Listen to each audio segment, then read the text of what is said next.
어떻게 주님을 섬겨야 될 것인가를 참고해야 될 그 교회를 데살로니가 교회에서 발견하게 됩니다. 믿는 자의 본이 되었다는 것은 굉장히 우리에게 귀감이 돼요. 귀감이 돼요.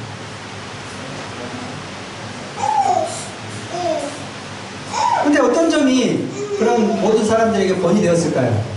돈을 많이 벌어서, 또는 이렇게 명예를, 예수 믿으면 복 받는다더라, 예수 믿으면 부자가 되고, 예수 믿으면 자녀 성공하고, 예수 믿으면 뭔가 만사형통해서, 야 저기 교회 가보니까 뭐 애도 낳고, 실제로 제가 부목사 때 아들을 꼭 낳아야 되는 어떤 그런 성도가 어느 다른 교회 가면 그 목사의 기도를 들으면 자신 아들을 낳는다 하더라. 그 얘기를 듣고 교회를 옮겼어요. 그러니까 딸났어요. 그러니까 예수를 믿으면 뭔가 자기에게 유익이 있어야 됩니다. 예수 믿는데 핍박이 있다, 예수 믿는데 고난이 있다, 예수 믿는데 어려움이 따른다. 그러면 어떤 얘기를 들어요? 너가 예수를 잘 못 믿었거나, 네가 무슨 전생에 죄가 있거나, 너 뭐 문제가 있다, 이렇게 들어오거든요. 집안에 예수 믿는 사람이 아무도 없는데 내가 예수를 믿었는데 계속 시험에 낙방해봐요. 그러면 집안 사람들이 대번에 뭐라 그랬어요? 예수를 못 믿었어요. 예수 믿는 제 자신이 여자가 예수 안 믿는 집안을 시집갔어요. 그럼 그 집안 사람들이 뭐라 그러겠어요? 우리 집안은 대대로 유교를 섬기는 집안인데 네가 들어와가지고 문제가 생긴다. 우리 어머니 시대 지금도 이런 핍박을 받고 살아가는 사람들이 있죠. 근데 이 데살로니가 교회가 본을 보인 것은 예수를 믿었더니 갑자기 부해지거나 갑자기 성공하거나 갑자기 뭔가 형통해서가 아니에요. 그들에게 본받을 유일한 하나의 모습은 사도와 주를 본받았다는 점입니다. 이미타처, 프랑스어로 제쳐봤어요. 이미테이션. 어떻게 보면 모조품이란 말이거든요. 그러니까 주를 본받는 자라고 했을 때 그 단어는 무슨 뭐 이렇게 제자가 되었다거나, 사도 데살로니가 교회 사람들은 사도와 주를 본받는 자가 되었으니까 다 지도자가 되었다거나, 다 선교사가 되었다거나, 다 무슨 뭐 훌륭한 사람이 되었다, 이런 의미가 아니에요. 데살로니가 교회 성도들에게서 주를 본받는 자가 되었다라는 말은 주님의 판박이가 되었다는 거예요. 저 사람을 보면 주님이 저렇게 살았겠구나. 저 사람을 보면 사도가 주님을 따라가는 모습은 저런 모습이었겠구나 하는 그런 모습을 그 사람의 삶 속에서 재생시켜낸다는 거예요. 재생. 사실 신자의 삶이라는 것은 큰 줄기로 보면 비슷해요. 왜냐하면 십자가에 가는 길, 십자가를 통해서 십자가를 지고 주님을 따르고 하나님 나라에 들어가기까지 믿음으로 산다는 것은 동일하거든요. 그 삶의 모습이 좀 다르죠. 어떤 이는 금수저로 태어날 수도 있고, 어떤 이는 흙수저로 태어날 수도 있고, 어떤 이는 청소부가 될 수도 있고, 어떤 이는 높은 지위 속에 살아가지만 주님 앞에서는 크게 문제가 되지 않아요. 있는 자, 없는 자, 가난한 자나 부한 자나, 능력이 있는 자나 없는 자나, 아름다운 자나 추한 자, 그거는 문제가 안 돼요. 주님 앞에서는 다 평균케 하는 원리가 있기 때문에. 오히려 가진 사람이 가지지 못한 사람을 돕지 않는 것은 그 신앙인의 모습이 아니죠. 가지지 않은 사람이 가진 자를 존중해서 그 삶을 함께 나누지 않는 것은 신앙의 모습이 아니에요. 주님 앞에서는 다 평균이고, 심지어 그렇게 그걸 못하니까 없는 자를 들어서 있는 자를 부끄럽게 만든다, 이런 고린도전서의 말씀 있잖아요. 그러니까 우리는 그 가진 거, 가지지 못한 거, 능력이 있는 거, 없는 거, 예쁜 거, 추한 거를 가지고 하나님 앞에 뭐라고 말할 일은 없어요. 나는 나거든요. 여러분은 여러분이에요. 근데 여러분이든 나든 그 모습 가지고 그대로 하나님이 어떤 일을 행하신다는 것을 깨달으면 시각이 달라지고 가치관이 달라진 거예요. 데살로니가 교회 성도들이 주를 믿었을 때 그들의 경제 상황이 어땠을 것 같습니까? 다 우상을 섬기는 일과 관련된 일을 했던 사람이 예수를 믿었으면 이제 무얼로 밥 벌어먹고 살죠? 유대 공동체 안에서 끈끈하게 예수를 죽였다고 하는 그 유대 공동체 안에 살다가 예수를 믿었어요. 그들이 뭘 먹고 살죠? 더 이상 자기와 거래를 하던 사람과 거래할 수 없고, 더 이상 자기와 친근하게 살던 사람과 살 수 없었던 그런 사람들이 교회라는 공동체 안에서 살았던 사람들, 그들이 살았던 경제 상황, 사회생활, 그들의 진로, 그들의 미래, 소망은 뭐가 될까요? 그러나 주님께서는 그들에게 하나의 길을 제시하죠. 사도와 주를 본받는 자. 여기 이제 좀 질문해 볼 것은, 보통 우리가 우리가 여기 본받아야 될 분은 누구죠? 예수님이죠. 근데 여기 사도가 주를 본받으라고 했잖아요. 사도. 제가 대학 신학교 1학년 때 전도사로서 목사님한테 물어봤어요. 목사님, 왜 사도 바울은 자기를 본받으라고 했을까요? 고린도전서 4장 16절, 11장 1절에 이렇게 말합니다. 사도 바울은 내가 그리스도를 본받는 자 된 것 같이 너는 나를 본받는 자가 되라. 사도 바울이 여러분 예수를 본받으십시오 이렇게 말해야 되는데 자기를 본받는 자 이렇게 얘기를 하고 그런 질문을 했죠. 그러니까 이것도 일종의 참조점이에요. 물론 사도가 가진 어떤 특별한 권위가 있습니다. 예수를 따른다. 주님과 함께 주님이 지신 십자가를 지고 주님을 따른다. 자기의 모든 것보다도 하나님을 사랑하고 주님을 섬긴다. 이거는 모든 것이 변화된다는 걸 의미하거든요. 결코 양다리를 걸칠 수가 없어요. 하나님 외에 그 무엇보다도 사랑할 수 있는 것이 없는 그런 상태인데 그런 모습으로 산다는 게 뭐냐 할 때 적어도 초대교회가 참고해야 될 대상들은 사람이죠. 사도죠. 사도가 내가 그리스도를 본받는 것처럼 사도 바울이 그리스도를 본받아서 주를 위해 살아갔던 그 모습과 같이 너희는 나를 본받으라. 그 말은 사도가 자기를 본받는 것에서 멈추라는 얘기일까요? 그렇지 않죠. 아무리 뛰어난 목사, 아무리 여러분이 존경하는 그 누구가 나를 본받아서 나처럼 하더라도 사람은 다 흠이 있고 부족하죠. 사람은 예수님이 아니죠. 우리 예수님이 될 수 없어요. 예수님의 은혜로 있는 존재이기 때문에 적어도 사도 12사도는 적어도 나중에 하나님 나라의 12기둥과 같은 그런 큰 이름으로 새겨질 존재들이니까. 그리고 초대교회, 예수님의 승천 이후에 교회가 토대를 이렇게 세우는 그 시점에서의 아주 독특한 특별한 어떤 직분이기 때문에 사도를 본받는 일에 있어서는 그리스도를 본받는 것과 동격이에요. 오늘날은 지금도 사도의 직분은 끊이지 않다라고 해서 신사도 운동을 만들어가지고 내가 사도다 해가지고 내가 무슨 은사를 전해준다, 뭐 임파테이션이 뭐 이상한 짓을 하는 그런 어떤 단체들이 있고, 사실 제가 한국에서 목회할 때 그런 교회에서 쫓겨난 사람들을 데리고 목회를 했는데 말도 안 되죠. 그래서 내가 은사를 받고 여러분이 약하니까 내가 은사를 받아서 내가 이렇게 안수기도 하면 내 손을 타고 들어가는 건지 아니면 내 기도를 들어서 가는 건지 그런 식으로 은사가 주입된다는 거예요. 방언도 하게 하고 뭐도 하게 하는데 저는 그런 굉장히 그런 낭비와 소모를 할 필요가 없어요. 주님이 휘장을 찢어서 하나님께 직접 나아가도록 은혜를 주셨는데 우리가 이제 누구의 기도를 듣고 가겠어요? 그죠? 여러분이 지금 고난당하거나 여러분이 힘들면 여러분이 기도 부탁을 하죠.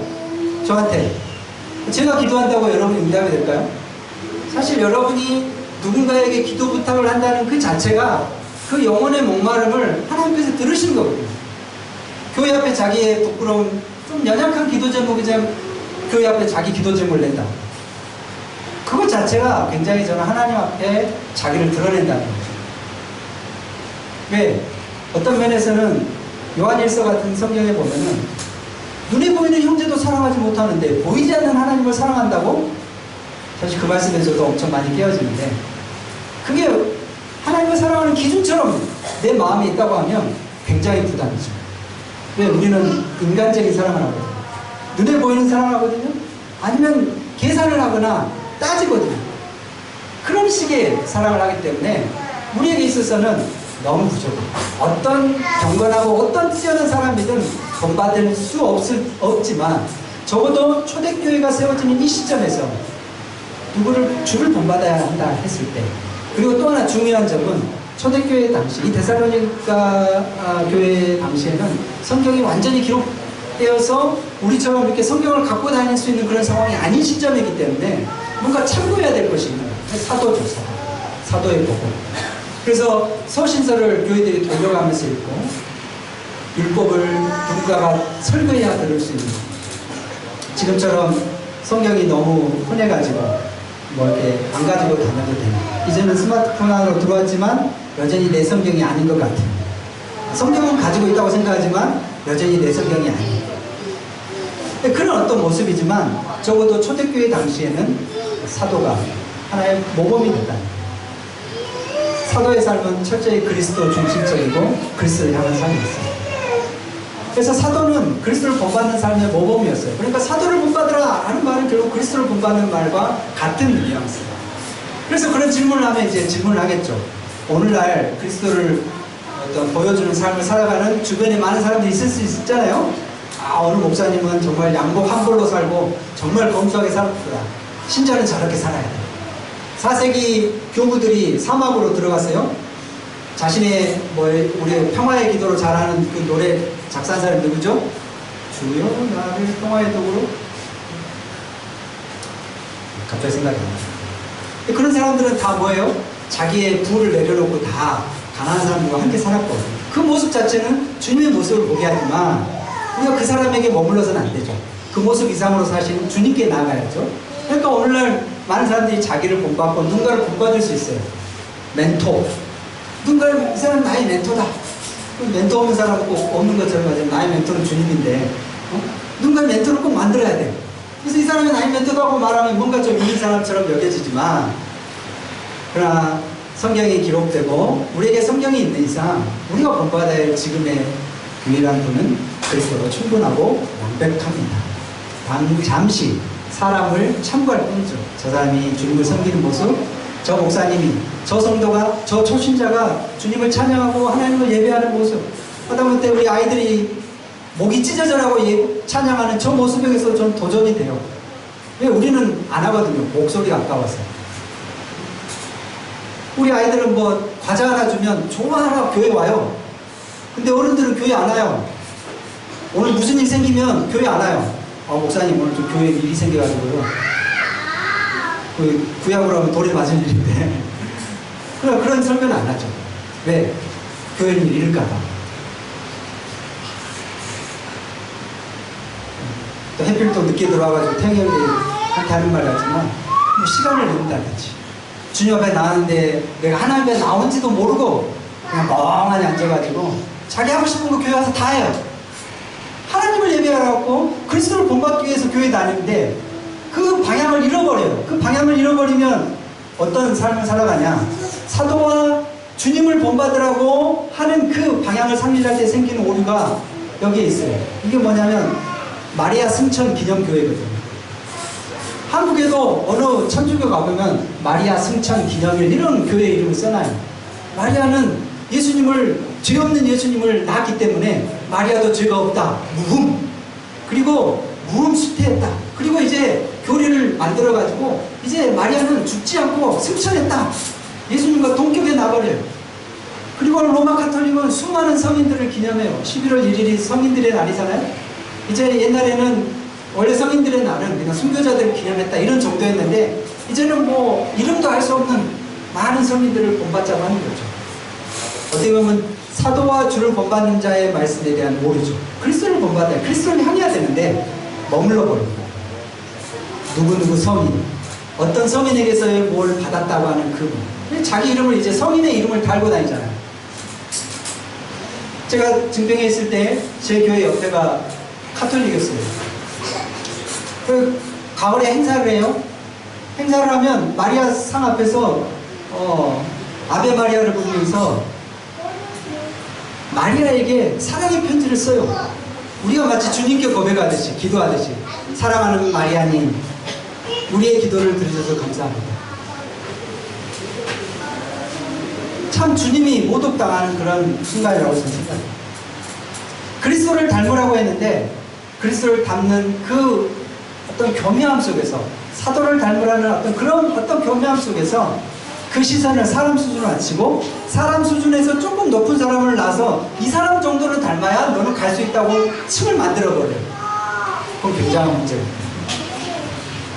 교회에서 목사가 여러분보다 뛰어난 척하면서 나 정도는 믿어야지, 나 정도는 헌금해야지, 나 정도는 헌신해야지 라고 제안을 두는 순간 그 목사는 이미 마리아 같은 성인 같은 존재예요.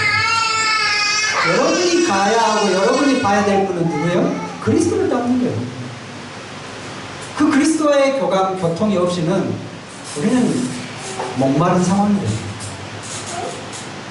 그런데 이 데살로니가 교회가 주님을 본받는 교회가 되었을 때 그 삶의 정황이라는 게 있어요. 컨텍스트가 있어요. 그냥 편안한 상황에서, 모든 것이 주어진 상황에서 주님을 본받은 게 아니에요. 많은 환란 중에서, 많은 환란 중에서 이 교회는 주님을 본받는 교회가 되었다는 것이 주변 사람들에게 굉장한 도전이었어요. 제가 한번 읽어봅니다. 사도행전 17장에 데살로니가 교회가 세워지고 데살로니가 교회의 상황들을 얘기합니다. 여러분도 이런 성경을 읽으면 좀 재미를 느끼고 상상력이 좀 끼워져야 되는데, 이건 그냥 글자지만 이 글자가 영화화 된다고 하면 피가 난무하고 욕설이 난무하고 아주 많은 사람들이 그냥 지금 당장 이 예배당에 쳐들어와서 이걸 다 뒤집어 엎는 그런 모습을 상상할 수 있어요. 사도 바울 일행이 암볼리아와 아볼로니아로 다녀가 데살로니가에 이르니 거기 유대인의 회당이 있는지라. 바울이 자기의 관례대로 그들에게로 들어가서 새 안식일 동안 3주 동안 성경을 가지고 강론하며 뜻을 풀어 그리스도가 해를 받고 죽은 자 가운데서 다시 살아나야 할 것을 증언하고 이르되 내가 너에게 전하는 이 예수가 곧 그리스도라. 그러니까 사도 바울과 교회가 전한 복음의 핵심은 예수가 그리스도라는 거예요. 예수가 메시아라는 거예요. 유대인 너희들이 죽인 예수가, 생각해보세요. 원수 집안에 가서 당신이 죽인 그 예수가 당신의 구원자입니다, 이 말을 하면 그 말을 듣고 가만히 있을 사람들이 몇이나 되겠어요. 근데 감사하게도 그 중에 유대인이 아닌 헬레니즘 영향을 받은, 그리스 어떤 헬레니즘 영향을 받은 경건한 이방인들이 예수님을 믿었어요. 거기에 귀부인도 예수님을 믿었어요. 귀족에 속하고 어떤 유명하고 또는 이렇게 가진 것이 많은 그런 여자들도 예수를 믿었어요. 그러나 유대인들이 시기했어요. 사실 이 시기심이 굉장한 전투력을 발생시키거든요. 이 시기심이 한번 생기면 어쩌면 주님도 못 막을 정도로 분란이 일어나요. 시기심이. 그래서 이 시기심 때문에 유대인들은 적어도 뭘 존중하는 사람들이에요? 율법을, 모세 율법을 따른 사람이거든요. 모세 율법은 항상 의를 얘기해요. 공정함. 근데 이 유대인들이 이 시기심이 발동되어서 예수를 믿는 사람들에 대한 시기심이 발동이 되면 사실 정의로운 것이 눈에 가려져요. 그래서 저작거리에 어떤 불량배들, 깡패들을 동원해서 성을 뒤집어 다녀요. 예수 믿는 자들 다 수색해요. 어떻게 보면 뭐 저도 5.18 세대여가지고 제가 광주에 있을 때 그런 민주화 운동이었던 그런 상황들을 잘 알아요. 그 성을 소동한다면은 집을 나설 수 없다는 거예요. 집에 있어도 쫓아 들어온 상황이에요. 이 유대인들이 불량배들, 깡패를 동원해가지고 야손의 집에 침입해서 예수 믿는 자를 찾아내려고 했어요. 발견하지 못했는데 야손과 그 형제들을 끌고 갔어요. 질질 끌고 가고, 옷도 제대로 입지 않았을 수도 있고, 극장들 앞에 가서 소리 질러 가면서 천하를 어지럽게 하는 이 사람들이 여기 있구나. 야, 예수 믿는다더라. 예수 믿는 사람들이 여기서 예배 드린다더라. 이 죽여야 됩니다. 모세 율법에서 돌로 쳐 죽이라 그랬습니다. 이렇게 얘기를 한 거예요. 이 사람들이, 유대인들은 어떤 사람을 죽일 수 있는 권한은 없어요. 그러니까 항상 로마 권력을 이용해요. 로마의 법을 이용해요. 어떻게? 가이사의 명령을 거역하는. 쉽게 말하면 로마 식민 통치 아래 있기 때문에 로마에 반대하는 사람이라는 말이 그 사람들을 죽일 수 있는 명분처럼 여겨집니다. 그 말을 듣고 온 사람들이 소동하고, 결국 야손과 그 나머지 사람들은 보석금을 받고 놓아줬어요. 얼마를 냈을지 모르겠어요.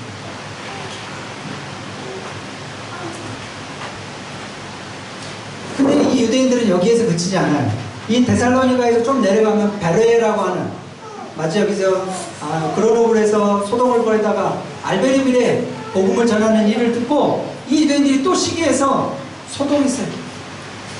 그래서 거기에 형제들이 바울과 일행을 피신시키지 않느냐, 그런 많은 환영. 여러분에게 어떤 그런 심리적인 위험, 누군가가 예수를 믿는다는 것 때문에 여러분에게 강압적으로 되거나, 여러분을 무시하거나, 여러분들의 욕을 하거나, 멱살을 잡거나, 그런 일 오늘 내에 일어나지 않아요. 어떻게 보면 지금 시대는 어떻게 보면은 편안한 가운데 우리를 질식시키고 있으니까. 어떻게 보면 교회보다 더 편한 곳이 집이잖아요. 시원한 에어컨에 소파가 있고 먹을 거 더 많고, 이렇게 앉아가지고 1시간 동안 힘든 게보다 넷플릭스 귀에 꽂고 음악 듣고 와 이게 몸을 들면 좋죠. 재미죠. 그런데 교회 와서 무슨 재미를 느끼라고 그러고 즐겁다고 하고 감사하라고 회개하라고 하니까 뭐가 재밌겠어요. 어떻게 보면 사단의 전략은 이제 더 이상 소동을 부리지 않는 거예요. 지금은 소동이 아니라 편안함 속에서 여러분들의 관심을 빼요. 야 얘는 뭘 좋아한다. 얘는 뭘 좋아한다. 얘 관심사는 이거야. 이거 줘봐라. 오늘 교회 안 갈 거야. 이거 줘봐. 하나님보다 더 딴 데 갈걸? 야 얘 좀 신앙이 잘한 것 같다. 사단이 얘한테 시험거리를 하죠. 자식 문제를 하나 던져줘요. 또 부부간의 어려움을 하나 던져줘요. 자식 키우는 일에 어려움을 던져줘요. 그런 일을 줘서 하나님 말씀에 집중할 수 없는 상황들을 만들어요. 그리고 그 편안함을 다른 걸로, 먹는 걸로, 보는 걸로, 뭔가 누리는 걸로 만족해요. 다 썩어 없어질 것이거든요. 30년, 40년 지나면 다 없어질 거예요. 어떻게 보면 여러분이 기도해야 되는데 우크라이나에 원전이 지금 불안하잖아요. 체르노빌보다 몇백 배 위험하다고 하는. 우리는 지금 편안하게 웃고 먹고 마시고 즐기죠. 우크라이나에 그런 아직 전쟁이 끝나지 않은 상황. 어쩌면 거기가 괜히 저는 기도가 돼요. 그런데 우리는 눈앞에 있는 상황밖에 모르니까 내일을 얘기하고 야 좀 이따가 얘기하고 야 다음을 얘기하죠. 어쩌면 주님이 말씀하실지도 몰라요. 이 어리석은 사람아, 내가 오늘 밤 내 영혼을 데려가면 네 싸우는 것이 무슨 의미가 있느냐, 이렇게 말할지도 모르죠. 데살로니가 교회의 성도들은 적어도 주일날 와서 주님 앞에 섰을 때 자기의 삶이 주님을 보낸다는 명확한 방향성이 있었어요. 내가 교회를 다니는 이유, 내가 신앙을 가지는 이유가 그리스도에게 있다는 것은 알았어요. 많은 환란 속에서 주님을 본받는 자 되었어요.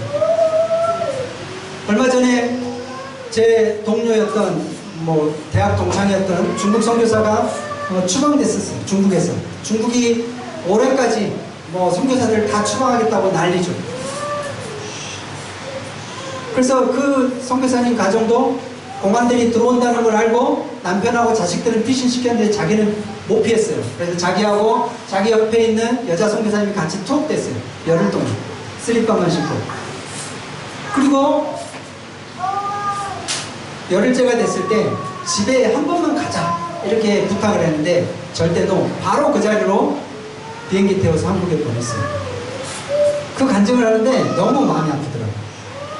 선교사님 뭐가 제일 힘들었어요? 그러니까 자기가 십몇 년 동안 선교를 위해서 이 땅에 와서 자기가 이곳에 살았던 그 15년간의 추억, 일기장, 자기가 만졌던 그런 가재도구, 그 모든 것을 한순간에 다 잃어버린다는 그 상실감이 굉장히 컸다고 해요.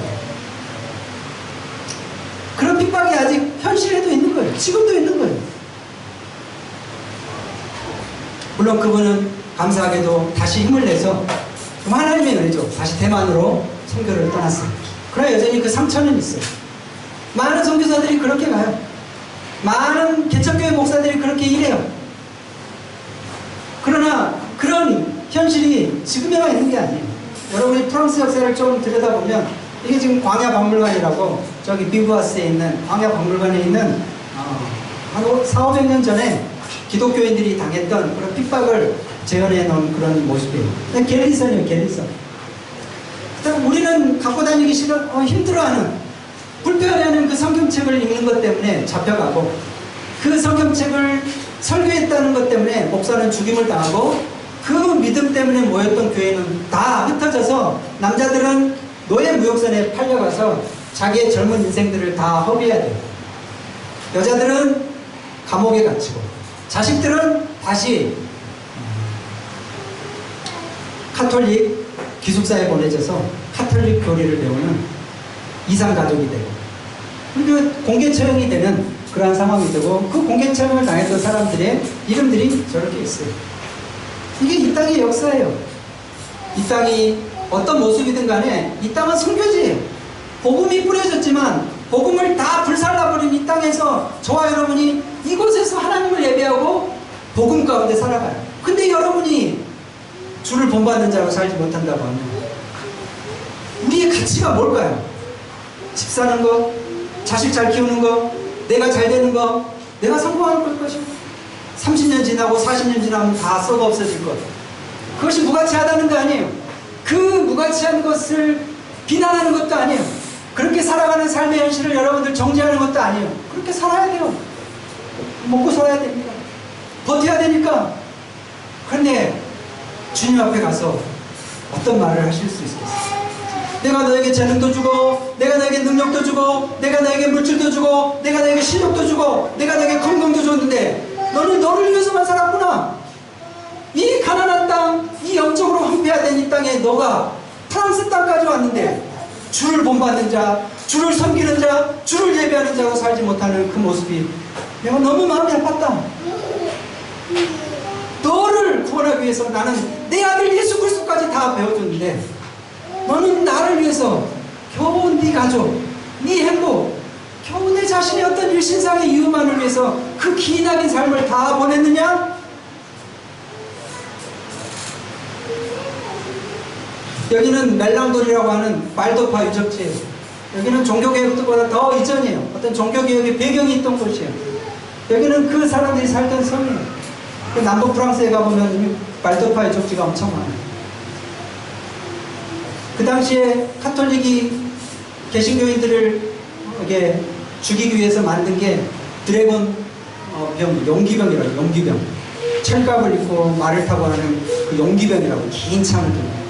제가 여기 성에 올라가서 이 발도파 공동체가 지금 황폐화됐지만 여기 올라가서 그 주위를 봤어요. 조그만 언덕에 아무것도 없어요.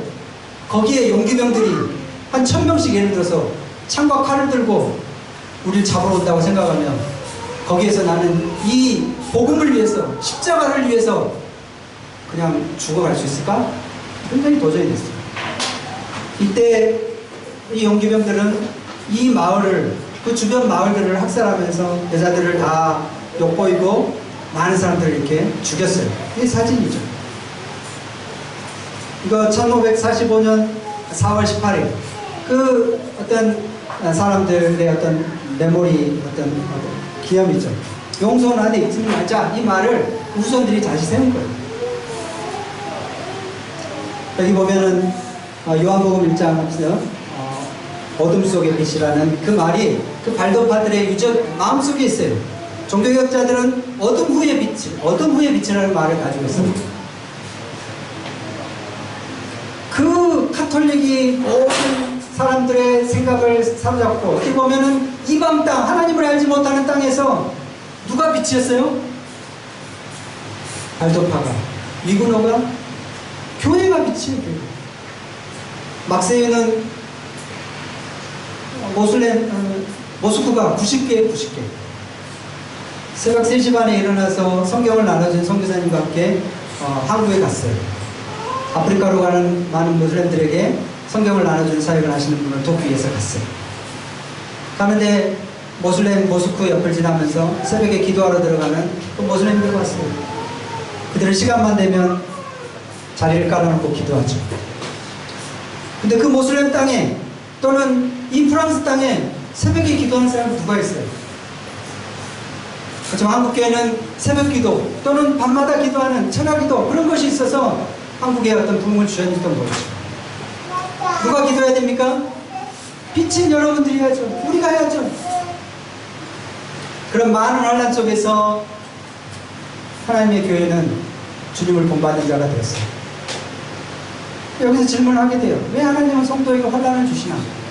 왜 환난에 몰아넣으시나? 왜 하나님은 환난 가운데 있게 하시나? 좀 예수 믿고 주를 섬기는 곳에 뭔가 좀 이렇게 편안함과 형통함과, 그래서 가끔 그런 기도하잖아요. 하나님 고난 없게 해주세요. 하나님 어려움 없게 해주세요. 제 생각에는 그런 기도 응답 안 됩니다. 그렇게 기도할 필요 없어요. 오히려 그 고난을 유익이 되게 해주세요. 그 환난이 내게 도움이 되게 해주세요. 그 환난 속에서 내가 빛나게 해주세요 하는 그런 기도는 도움이 될지 몰라도, 응답이 될지 몰라도, 환난이 없게 해주세요, 그런 기도는 성경 누구에게도 해당되지 않는 기도예요. 하나님 뜻에 맞지 않는 기도라 생각해요. 고난은 꼬리에 꼬리를 물고 오거든요. 어려움은 꼬리에 꼬리에 물고 오거든요. 생각해보세요. 씨가 뿌려졌어요. 그 씨의 복음이 뿌리 내리지 않도록 누가 제일 고민하겠어요? 원수막이거든요. 공동체가 분열하기를 원하고, 서로 다투기를 원하고, 서로 싸우기를 원하고, 믿음이 자라지 못하게 하고, 자꾸 마음을 빼앗아서 하나님 아닌 다른 곳으로 향하게 만드는 일을 누가 하겠냐고요? 원수마귀가 할 거거든요. 우리는 하나님을 섬기는 것인데 그런 마음이 뺏긴 채로 어떻게 하나님을 섬기겠어요? 그러니 그 여러분의 믿음의 순전함, 믿음의 순수성, 그 믿음의 진정성을 확인하는 가장 좋은 방법은 뭐예요? 환난이거든요. 어려움이 있어봐야 범색이 들어요. 서로 연애할 때야 좋죠. 결혼해봐요. 민낯을 다 보게 되는데 또 내 말대로 안 되는데 그럼 싸우기 시작하잖아요. 그때 자기의 본색이 드러나요. 그래갖고 성격이 안 맞다 이혼한다? 그럼 인생을 모르는 거죠. 그때부터 시작입니다. 아 진짜구나. 내가 이게 진짜 현실로 왔구나. 그리고 그 지나는 싸움들을 해나가서 살아가서 10년, 20년, 30년 살아가는 그 사람에게서 나오는 아름다움이 진정한 사랑이고 멋이죠. 교회도 그래요. 교회는 다 죄인들이 오니까 지지고 볶고 싸울 수밖에 없어요. 싫은 사람 항상 옆에 있어요. 근데 그 싫은 사람을 사랑해내야 주님이 나를 사랑하는 걸 깨닫게 되거든요. 얼마나 쉬워요. 싫은 사람, 미워하는 사람 안 보고 다른 데 가면 얼마나 쉬워요. 그럼 가면 없는 줄 아세요? 또 있어요. 놀랍지 않아요? 근데 문제는 자기는 괜찮은 사람인가요? 아니거든요. 자기는 더 나쁜 사람일 수도 있거든요. 바로 그 고난의 현장에서 자신의 믿음이 드러나고 그 믿음을 연단시키기 위해서 하나님은 고난을 주셔요. 그런 게 아니면 당금질이 안 돼요. 세상도 그러잖아요. 운동선수 해봐요. 얼마나 열심히 호되게 훈련해요.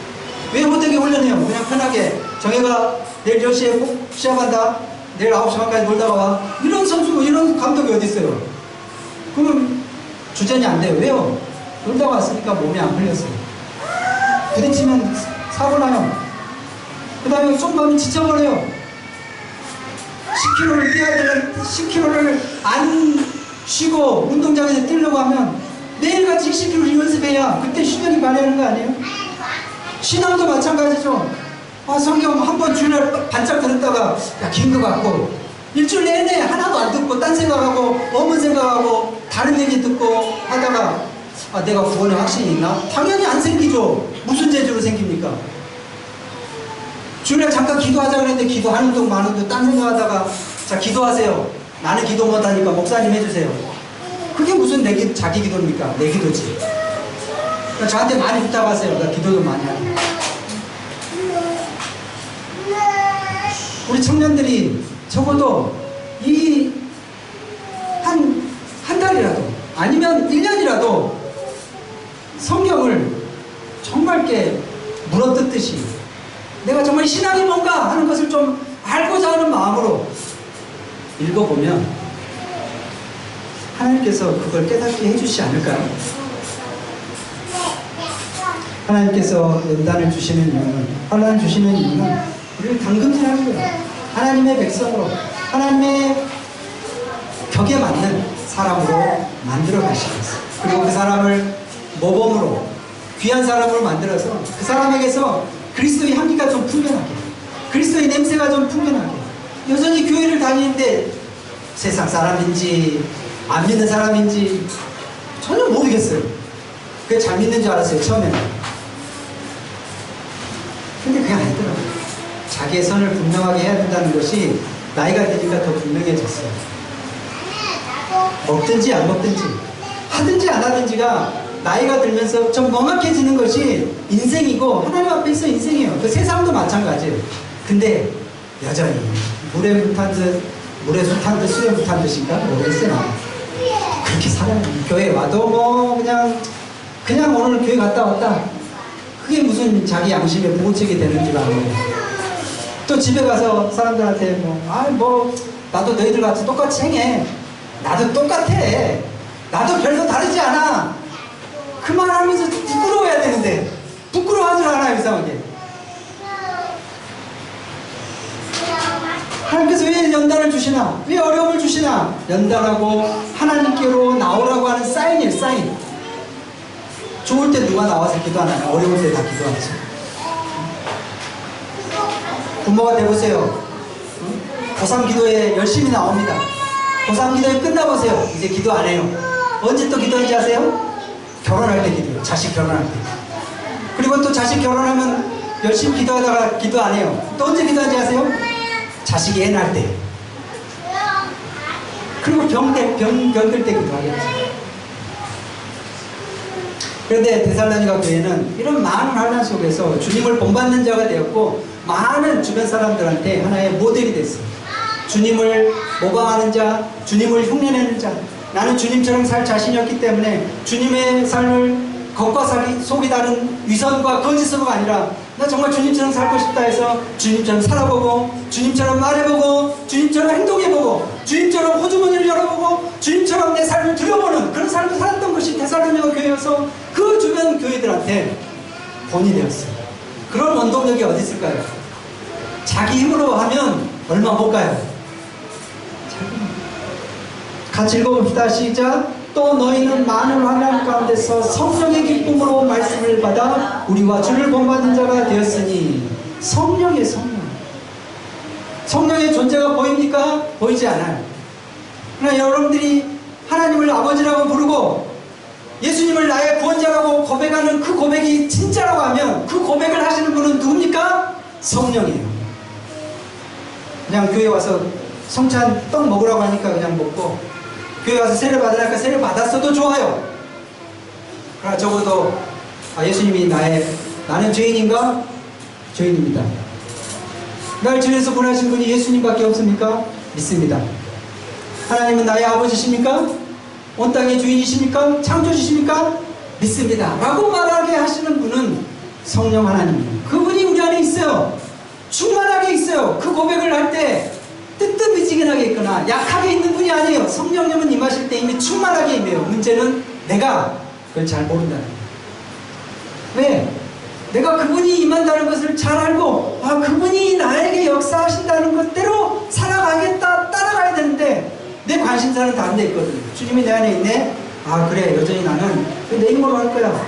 내 삶의 목표는 저거야. 내 인생 내 거니까 내 마음대로 살 거야. 이렇게 해가지고는 주님이 내 안에서 역사하는 성령께서 우리에게 하나님의 말씀을 들리게 하시고 하나님을 믿게 하시는 일을 통해서 데살로니가 교회는 그 믿음의 소문이 온 땅에, 온 지역에 퍼졌습니다.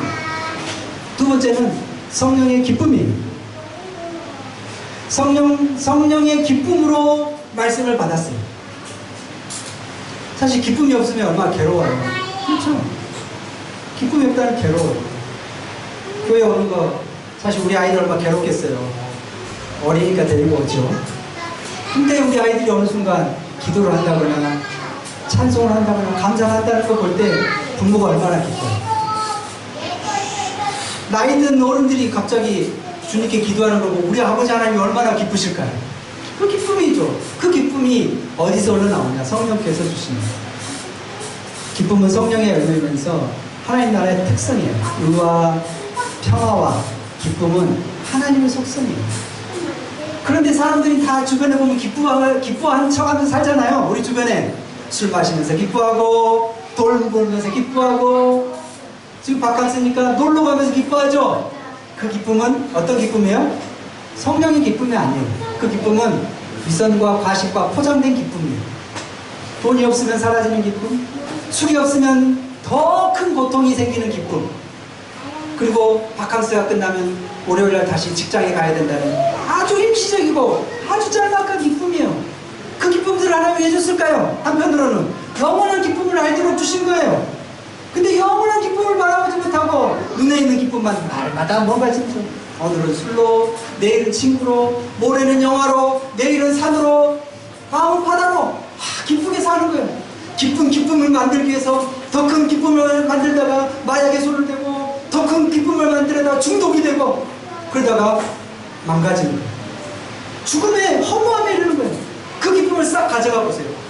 돈을 추구하는 사람한테 돈을 줘보세요. 그 돈이 자기의 기쁨이지만 돈을 얼마큼 받아야 기쁨일까요? 그 돈을 가져가 보세요. 이제 슬픔이겠죠. 절망이겠죠. 그래서 사업에 망하면 목숨을 끊기도 하잖아요. 재미가 없으면 인생이 허무하다고 말하잖아요. 누구를 못 만났습니까? 주를 닮지 않았습니까? 하나님이 우리에게 주신 인생이 얼마나 복이 한지. 여러분이 응급실에 가보지 않아도, 우리보다 못한 사람을 만나지 않아도 여러분 알 수 있잖아요. 우리 건강하잖아요. 어디 아파 보세요. 다리가 불질러 보세요. 우리 서로가 지금 다리가 부러져서 못 걸어다니고 못 놀아다니는데 얼마나 힘들어요. 우리는 겨우 뭔가를 잃어봐야, 뭔가를 잃어버려야 뭔가 가치를 깨닫는 그런 존재일 수밖에 없는 건가요? 지금 건강할 때, 지금 이렇게 힘이 있을 때 더 가치 있는 힘을, 더 아름다운 일을 위해서, 더 하나님의 영광을 위해서 살아갈 수 없는 그런 존재인가요? 이 주변에 믿지 않는 사람이 수두룩한데 나 혼자 예수 믿고 나 혼자 교회 다니는 이런 삶을 살더라도 그래, 나는 너희들이 모르는 주님을 믿는 삶을 살아갈 거야 하는 그런 마음으로 살아가면 좀 안 되나요? 왜 그렇게 똑같이 안 믿는 사람과 비슷하게 그렇게 허랑방탕하게 하나님이 주신 삶과 상관없는 삶을 살아가는데 그렇게 열심을 냅니까? 그런 사람들하고 약속할 때, 그런 사람들하고 뭔가 하고 싶을 때는 있는 힘, 없는 돈, 없는 능력 다 쏟아가면서 열심히 하면서 왜 모든 것의 주인이시고 하나님의 심판 주시고 모든 것의 은밀한 것을 심판하신 하나님을 위해서는 돈도 시간도 노력도 자기 삶도 드리려고 하지 않느냐. 그런데 오늘 우리를 부끄럽게 하는 이 데살로니가 교회는 그런 혼란 속에서 주님을 본받는 자 됐다. 아마 눈물 흘리면서 주님을 위해 살았을 겁니다. 근데 그 눈물이 기쁨으로, 자기 슬픔을 기쁨으로, 자기의 아픔을 감사로 바꾸시는 그 성령님의 능력을 깨달아가면서 주님을 향해서 갔을 거예요. 왜? 성령님은 그런 분이시거든요. 우리 성령님께서는 우리의 기쁨과 우리의 화평과 우리의 은혜를 보장하시기 때문에 우리는 어떻게 살아야 합니까? 너무나 불가능합니다. 오늘 데살로니가 교회를 향해 주시는 말씀은 우리를 위해 주신 말씀입니다. 우리도 주를 본받는 자 되기 힘써야 돼요.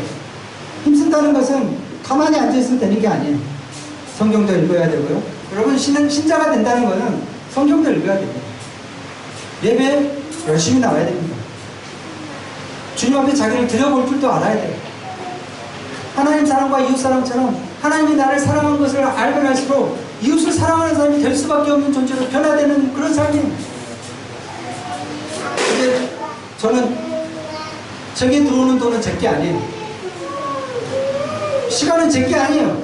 여러분 거든 다른 사람 거예요. 아마 그래서 여기까지 왔는지 모르죠. 주님을 본받고 싶어요. 내 묘비에 뭔가 쓴다고 하면 주님을 본받기 위해서 살다 간 사람. 여러분은 여러분의 묘비에 뭘 쓰길 원합니까?